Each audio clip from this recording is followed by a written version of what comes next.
Thank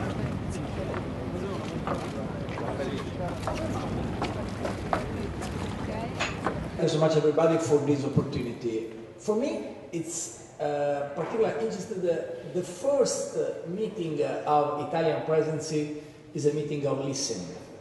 It's a meeting in which politicians are not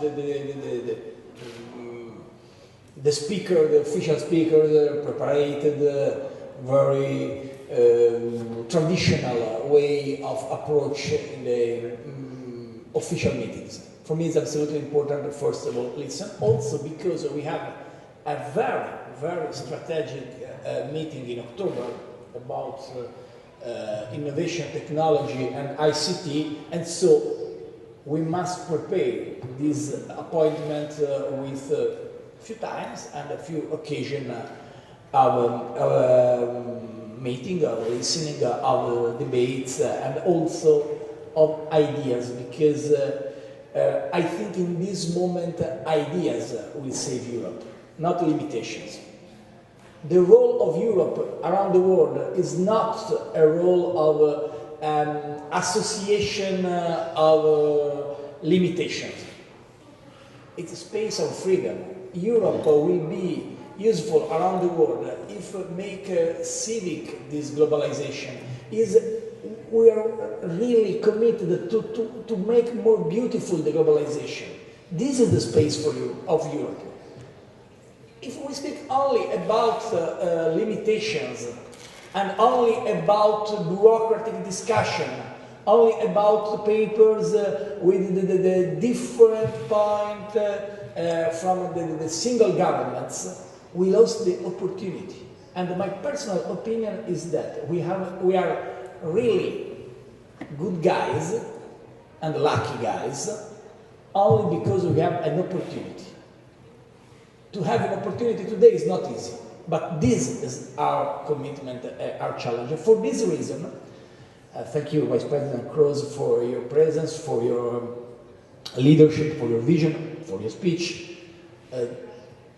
I think I know this is the final moments of the Commission, but we must work, and I'm absolutely confident about it.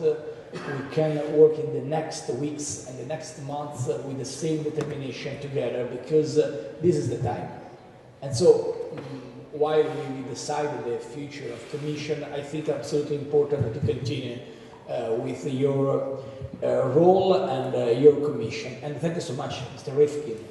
I remember our first meeting in Florence, but my first meeting with you is in my reading a few books, and I think you educated a generation about those fields, those challenges. And thank you so much for your first speech.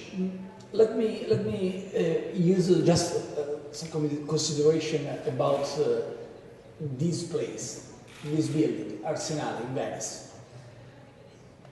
Choose Venice for this event is a provocation, because really with the net, with ICT, we lost, this is my personal opinion, the time and the space. Really, we live every day without past, and we consume the future. We live in a present continuous, online, live, on time, and this is a risk, because we lost the importance of our past, and also we consume very quickly all the future available. So, enlarge the present is a good idea, it's important, but Venice asks everybody to speaking and to think about the past and about the future. This place in the past was one of the most important, Carlo Carraro absolutely explained very better than me, a place of jobs. This is a building, a most incredible building in Italy for the name is Fabbrica. This was a Fabbrica. It's not really a place obviously for the ships, but in general a place in which the ideas were connected to building and manufacturing, traditional manufacturing. Very interesting place. Also, we have not only a discussion about the time, but also about the space. Venice is not a normal city. Venice is a beautiful city, clear, but is a demonstration of a city could say word. So for this reason, my personal gratitude to organizers, because the choice of Venice is a provocation also for Italy. Because if we cancel past and we consume future, we lose ourselves. And discuss about internet, technological approach, ICT in Venice is a good provocation. Federico said a sentence of Leonardo da Vinci, and I remember an expression of Leonardo da Vinci, as a Florentine, I really honor for this, in which the expression of Leonardo da Vinci was that, more or less, I didn't remember the correct expression, Cristo è quel discepolo che non surpassa il suo maestro. My translation is absolutely dangerous, but more or less said is the disciple who doesn't surpass his master. So in the relation between past and the future, there is also the dignity of politicians.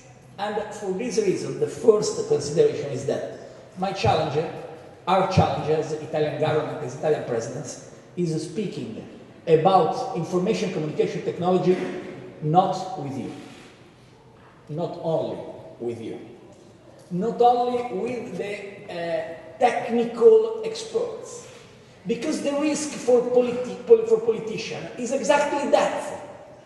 Oh, now I have 2 hours in the discussion with the experts for the ICT, and then there is the life of every day.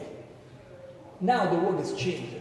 In this mobile, there is more information than in the office of the White House under presidency of absolutely George Bush, but also Bill Clinton.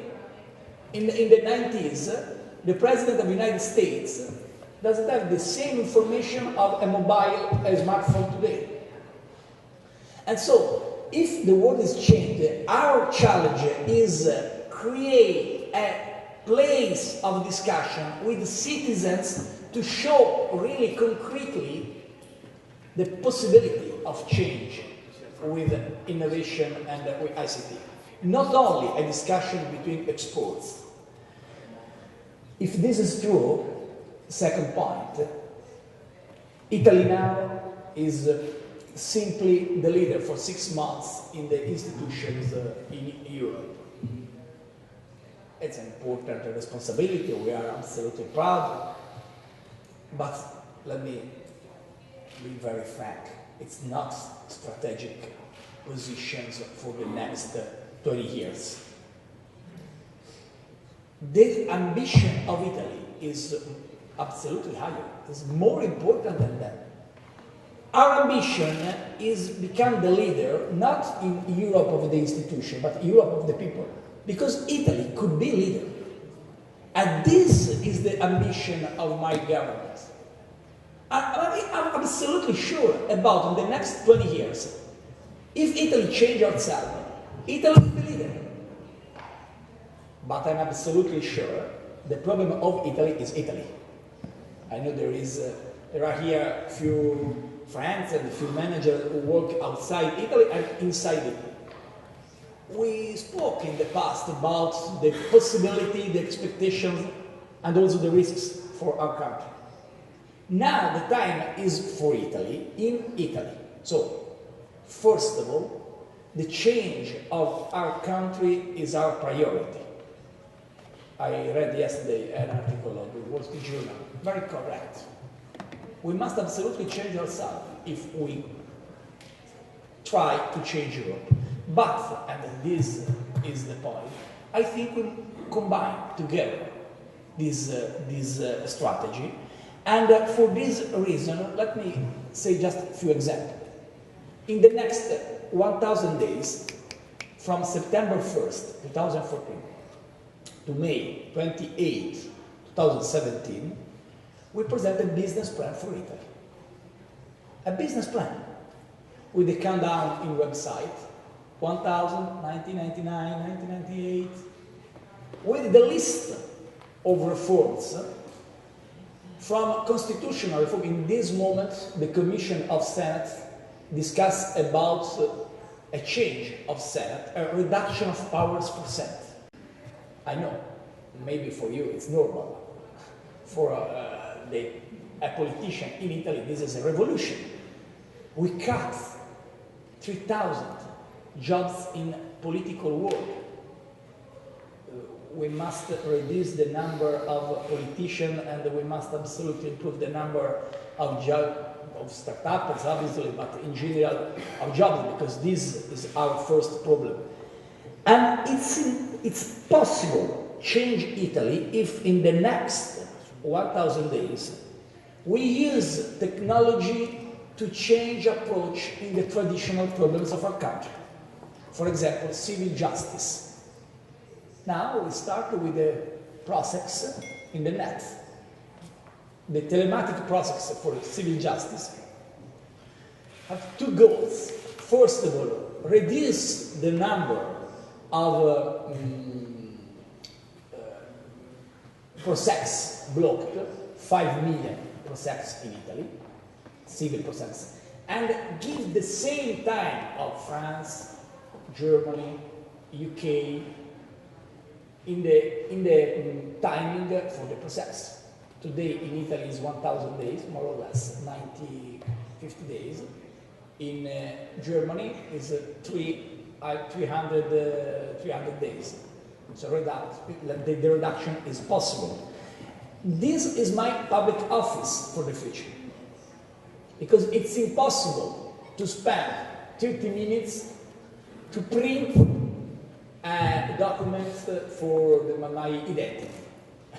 If you have the problem of your identity, this is a problem of psychological problem. In Italy, it's a bureaucratic problem. Because we must wait more or less 30, 40 minutes to print a certificate of identity. It's foolish. So, in every field, this is a possibility also to fight evasion. For example, with the electronic money, and I think this is a problem with a part of you and above all a part of banks, but we must absolutely reduce the bureaucratic approach for money in the mobile. And with the investment in the mobile for money, I have the possibility to reduce the power of evasion in Italy, with one of the recommendations of European Commission. But European Commission apart, with all the respect, this is not a problem of European Commission, this is a problem of Italian people. If I present the reforms as a diktat of Europe, I'm terrible man. If I explain to people, if I pay the taxation, I'm a correct and a civil gentleman, exactly as in the rest of the world, I present a civic ideal shared with all the rest of the people. But I use the technology, and I can continue in this direction very along for jobs, for bureaucracy, for education, for the open government, open transparency. You explained in your discussion about it, and for the culture. It's incredible the approach in the cultural heritage. Look not only Venice, look Florence or Rome, but the museum in Italy, we must absolutely transform. And this is an opportunity to create jobs. Because if we transform the museum from an experience of 2 centuries ago, in which only the rich people went to museum, only the rich people, only the very gentleman and the young girl were very interested because they studied before to go in the museum. Now museum must be an experience exactly in the rest of the world. I saw a few French people here, and I'm very jealous of the relation between Louvre and Uffizzi's gallery. I'm the former mayor of Florence, and For me, it's terrible to think in the transformation, the last 35 years, of Louvre with the pyramid and the innovation, and, for example, the Italian Museum. So, just a few examples, but I can continue for the next 2 days. And obviously, this is not very elegant for respecting your back. But I believe that innovation technology could change Italy. And I'm committed in this fight, first. Because if I simply am meant to speak about European institutions, but I don't change my country, I'm not believable. And for a politician today, the possibility to be believable is the most important possibility and also the most important asset. Obviously, we have a few things to offer to discussion in European institutions. First of all, just the point, for me, single digital market and single digital authority. This is the purpose of Italy for the next meeting in October Council. Because it's impossible speaking about single market without a single digital market. It's very interesting because Europe was born exactly with the mercato comune, the single market, and if you think about the place, if you explain to young people, oh, Europe is a creation because in the past a few visionary men and women decided to create a place in which everybody exchanges and shares the same products. They think, this is a creation of eBay, on Amazon, on the other country, not about Europe. Because the idea of Europe for the next generation, obviously a few companies, but for the next generation, Europe is not simply an economic place. Europe is the freedom of movement. Europe is the same. In my personal experience, Europe was my mother who cried in the TV when she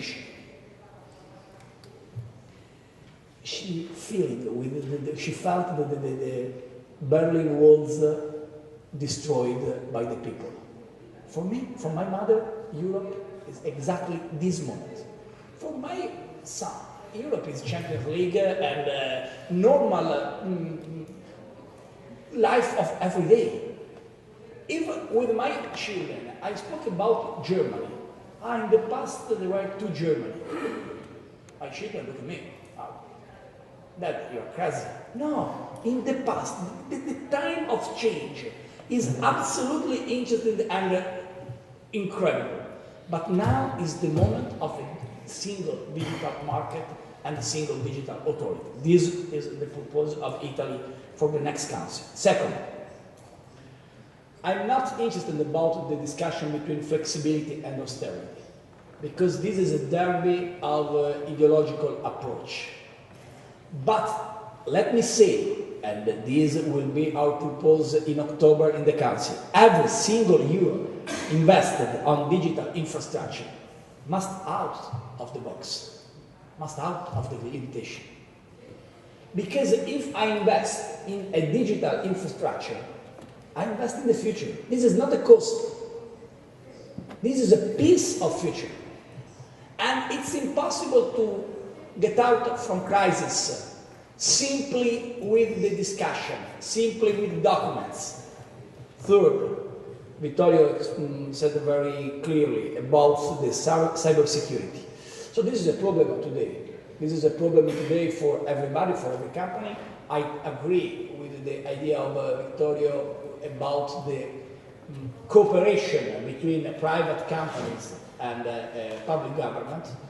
This is also a piece of opportunity, is a part of the discussion, because in this moment Europe doesn't look two big questions. First of all, the common diplomacy, only one diplomacy, and the common army, only one army. There are two parts of an incredible history. We share the same euro, but we are not the same power in the diplomacy and in the army, in the defense.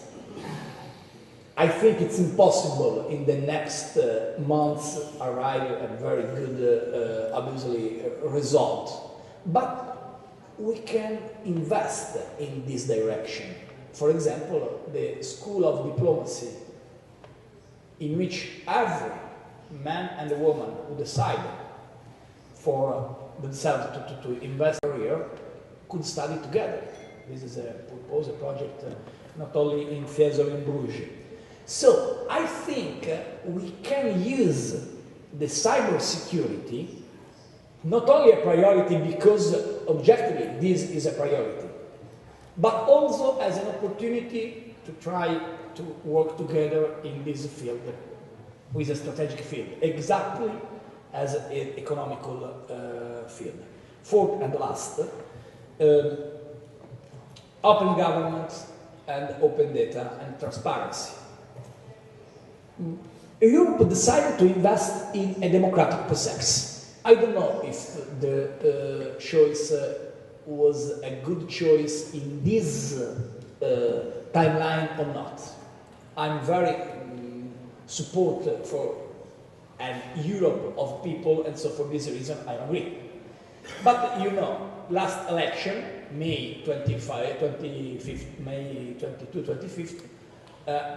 the discussion was between five candidates, five candidates. The candidate of the EPP, Jean-Claude Juncker, the candidate of SPS, Martin Schulz, Tsipras, Verhofstadt, and so a good discussion between five candidates. Nobody won. And so the number, I'm really interested because a part of people told me, you don't accept the result of election. So I'm very proud because my party, I belong a party who was the most voted party around Europe, 11.2 million of votes. The Democratic Party in Italy was the most voted around Europe. So if we discuss about democracy, we are at the table and very committed about it. But the decision to invest in this way, also if nobody won, is a first step of the process. It will be possible only if information communication technology and ICT support with the platform, common platform of open government, open data, open transparency, this process. Without support of ICT, it's impossible to use democracy in this moment in Europe. And this is a provocation, but in my personal opinion, it's true. So, single digital market, out of the box of limitation, the investments in digital infrastructure, cyber security, open government, and open transparency. This challenge is important for Europe, but I use together the change in Italy and the challenge in Europe. Without change in Italy, I'm not believable in the challenge for Europe. And for this reason, dear Neelie, you describe a man, Antonio Meucci. Meucci is a very good Italian, but is also an history, a terrible history, because Meucci is the real inventor of telephone. I'm sorry with American people present here, but also the Congress of the United States in 2002, 2001, I do remember, recognized the founder, the inventor of telephone is Antonio Meucci. Antonio Meucci is an incredible man for a time, who worked in the theater, in the most ancient theater of Europe, Teatro della Pericola.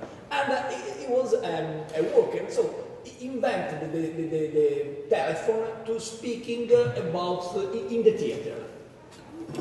A genius.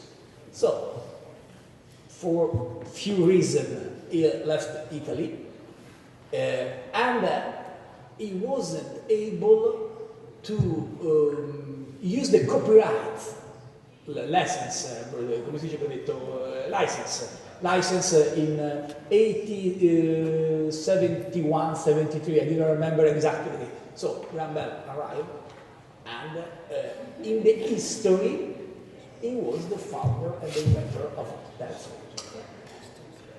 So the relation with Meucci is a good relation, but it's also a risk for Italy and for Europe. Because for a businessman, it's clear, we must have a good idea, but we must also have a commercial and a marketing structure. Because the idea without marketing and commercial structure, the results are not good. But for a country, this is also the representative. We don't permit everybody to make the same conclusion of which. If there is a good idea, we must absolutely fight for this idea and defend this idea. E permettetemi, concludendo semplicemente per ragioni di televisione, sorry, but I have the Italian journalist and for the TG and for the speech in the TV, permettetemi di dire una cosa in italiano per chi ci sta seguendo in streaming e manderà queste immagini dopo. L'Italia ha una grande occasione. E l'occasione dell'Italia è fare l'Italia, smettere di piangersi addosso e provare concretamente nei 1000 giorni che vengono a cambiare faccia, anzi, per dirla con un'espressione da tecnocrati e tecnologici più che tecnocrati, a cambiare interfaccia. L'Italia deve cambiare faccia e cambiare interfaccia. Per farlo noi stiamo mettendo tutto ciò che possiamo mettere in campo, noi faremo le riforme che abbiamo promesso a livello istituzionale, ma la prima riforma è creare spazio e posti di lavoro per i nostri ragazzi. Oggi il settore dell'innovazione non è un settore per addetti ai lavori, non è un settore per alcune persone che si limitano a smanettare su internet, è il settore che crea più posti di lavoro nella storia dell'economia internazionale. Allora l'Italia deve avere il coraggio di smettere di piangersi addosso e provare concretamente a cambiare, sia nella parte interna, la burocrazia, la giustizia possono essere aiutate dall'innovazione tecnologica, sia anche, lasciatemelo dire, dalla capacità dei nostri ragazzi di iniziare a far crescere le idee e smettere di pensare che questa sia la terra dove non succede mai niente, perché l'esperienza di tante persone che sono a questo tavolo dimostra che invece in Italia le cose accadono e accadono anche in modo molto affascinante. Per tutti questi motivi, grazie di cuore di essere stati a Venezia con noi e adesso, come spesso accade in questi momenti, tocca al politico. Now is the time to eat the lunch, and therefore Italian politician is absolutely crucial to say now is the time of lunch.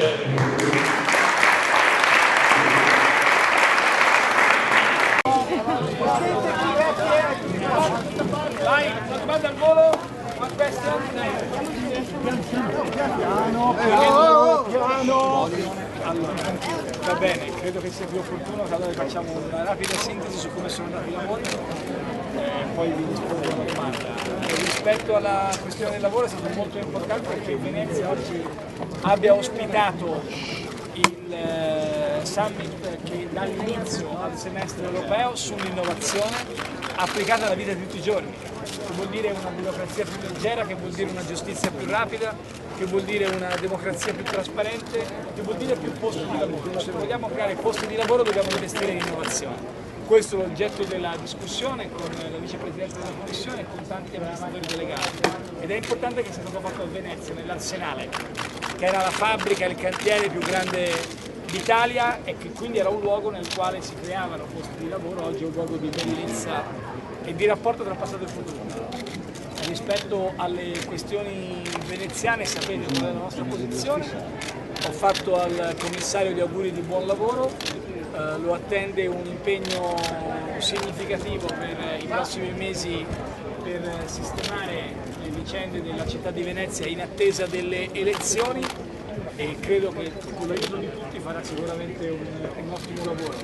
quello che riguarda infine, così faccio anche la domanda che non mi avete fatto, sul tema delle riforme, sono preparatissimo, cioè me l'aspettavo, vi risparmio la domanda. Noi le riforme le facciamo perché è giusto farlo, perché l'Italia torni ad essere leader, torni a creare posti di lavoro, torni a dare speranza. Mi piaccia o non piaccia a quelli che vogliono frenare, noi a casa il risultato lo portiamo. Lo portiamo sulla legge elettorale, lo portiamo sulla riforma costituzionale, lo portiamo sulla riforma del mercato del lavoro, lo portiamo sulla semplificazione della burocrazia, lo portiamo sullo snellimento delle procedure legate alla giustizia civile. L'Italia la cambiamo davvero perché vogliamo troppo bene a questo Paese per lasciarlo in mano a quelli che sanno dire soltanto no e che passano il proprio tempo a disfare i progetti altrui.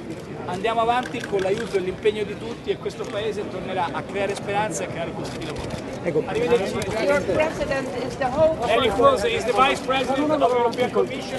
She's the responsible for the digital agenda and the innovation and technological communication approach. Your president is the hope for digital Europe, and we will work together. Thank you so much. Anche se also if the discussion for them is also about only about reforms, Venice, and questo è veramente il punto centrale, il futuro dell'Europa digitale. Ragazzi, buon lavoro. Arrivederci. Grazie, buon rientro. Ciao.